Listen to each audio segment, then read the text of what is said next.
Hey, what's up everybody? Rob Marzullo here, Ram Studio Comics. Welcome back. So in today's video, I wanted to practice drawing an upshot. And this started off as just a kind of a warm-up study and practice. This is one of the trickiest poses for me to get right. So I constantly revisit it and still wouldn't say I'm 100% at it, but I get better, a little bit closer each and every time. That's really the whole goal of my studies, so I don't look to like master it in the first try or anything like that. But I divide the face up into 1/3, kind of like the Andrew Loomis method, or it is the Andrew Loomis method. And then I start to use angular lines to chisel out the features. And I find this helps with symmetry, it helps with placement of the features, proportions, all that. But it's just kind of the way in which I do it. And now I start to refine it. And about at this stage, I start thinking, maybe I'm going to turn this into a fan art piece. Let me just turn this into good old Captain America. Just kind of had that heroic feel to it that I always think of when I think of Cap. So, that's who I decided to go with. So, still making some minor adjustments and placement to the face. But at this stage, like I said, I kind of have an idea that I want to make it into this character. Now, the other thing I want to make sure to mention to you is that I'm actually using my Intuos 4 tablet. And the reason why I'm saying that isn't because devices really matter so much. I think that any device can ultimately create good art. It's all in the hands of the artist. But the reason why I wanted to wait and let you see some of it before I mention that is I wanted to see if you could really tell a difference. Like, for instance, at this point, you probably can see a difference because you can notice the lines are a bit more sketchy and I'm kind of having to replace lines here and there to, get them a little bit more accurate. But in a lot of ways, using the Intuos 4 tablets, or I call them lap tablets, have a lot of superior advantages, like not having to posture up to the work and being able to lay back, or lay back. I don't lay down when I do it, but lean back. And also, your hand isn't in the way. So I've talked about this before a lot on the channel, but I think it's helpful to note because a lot of artists will immediately say, "Oh, what do you use? Oh, you've got a Cintiq, or you've got an iPad Pro. Wow, I need to get one of those." And although there are some advantages, you can make this do what you need. In fact, the only area here, or this particular area, is where I actually started to feel a little bit kind of uneasy with it, and really only because I don't ink and do my finished work, or I don't even use the Intuos 4 enough to be as confident as I should be. So at this stage, I did switch over to my Cintiq. Not yet. I'm actually still using the Intuos 4. But when I get to the rendering of the cowl or headpiece, then I end up switching over because I do feel my cross hatching is a little bit better on the other device. But again, I want to let you know that that's just because I don't use it nearly enough. So if I was forced to use it, I'm pretty sure, I would say positive, that I could make the the compensation basically. And there are going to be certain workarounds. That's just kind of what you figure out about anything that you do. Like for instance, there's even certain workarounds to working with the Cintiq versus working traditionally. There's some benefits and there's some shortcomings. Any traditional artist will tell you that they prefer traditional, or most, I would say.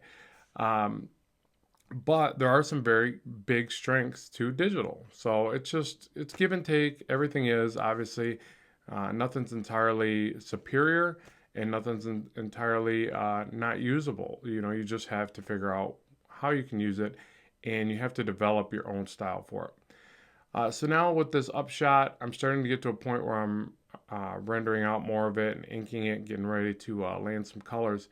And then I like to always look at my work and go, okay, what's not as impressive as it should be? And I'll try to fix that on my next version.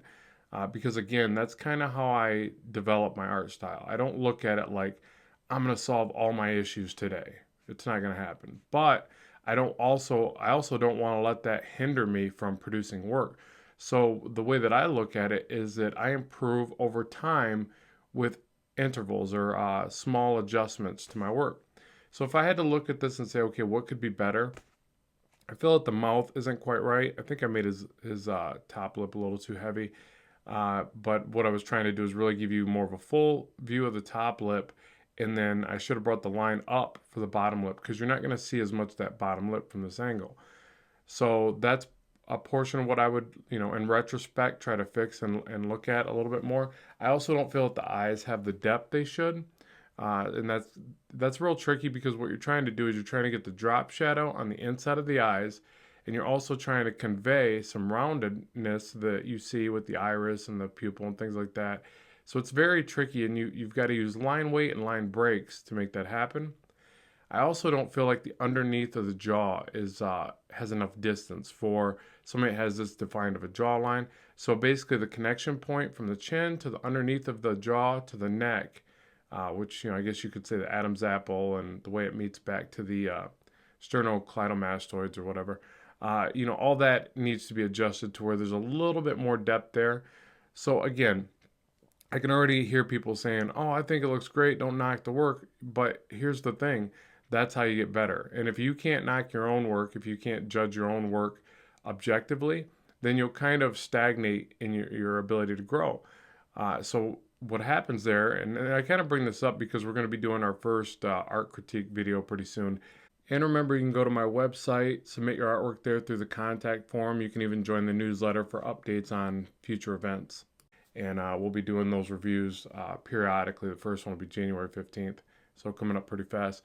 But anyways, if I can't look at my own work objectively, then I'm not going to grow as well as I could. Likewise, I need to accept when people say, "Hey, Rob, I like it, but," and they tell me their honest opinion, especially if it's coming from a very honest, nice approach. They're not being critical just to be mean or whatever. Sometimes you just got to even look past that and say, you know what? Maybe they don't have time to word it in a very nice way, but they're giving me their honest feedback, and they just don't like the piece. I mean, all of it helps you to improve if you let it. Or, we can look at it and go, "Well, I did it and I like it, and that's all that matters." That's great. That's pretty much what fan art is, really, in a lot of ways. But if you want true fans, or you want to work professionally, or you want to sell commissions or whatever, all in the above, you kind of have to suck it up, buttercup, and say, give me your harsh feedback. I want to get better. For instance, one of the things that will really enlighten you to that, go to a comic convention and get a portfolio review. Those guys generally don't hold back, and I've seen them break some hearts. But it's all good stuff. I mean, that's how you get better. And ultimately, if you want to get good at this stuff, you really do got to develop some thick skin. I don't think anybody gets as good as they should if they don't really learn to listen and keep their ear to the ground to what people are thinking about their work. Okay, so now I got a fun project for you. At least I think it'll be fun. We'll see what you guys think. You can get this artwork in the link in the description box below. You can download it and do your own thing with it. You can draw your own version of Captain America or your own character whatsoever, whatever you want to do. Just if you do post it, tag me in the post. My most popular handles right now are like Twitter and Instagram. Those will actually be linked in the description box below as well. And I'd love to see what you come up with. So if you need assistance in this kind of upshot, which I think we can all get a little bit better at this will give you that guideline approach to draw over it and practice, and hopefully you learn a thing or two. So I'd love to know what you think in the comments section below. As always, keep drawing, keep having fun, and I will talk to you soon.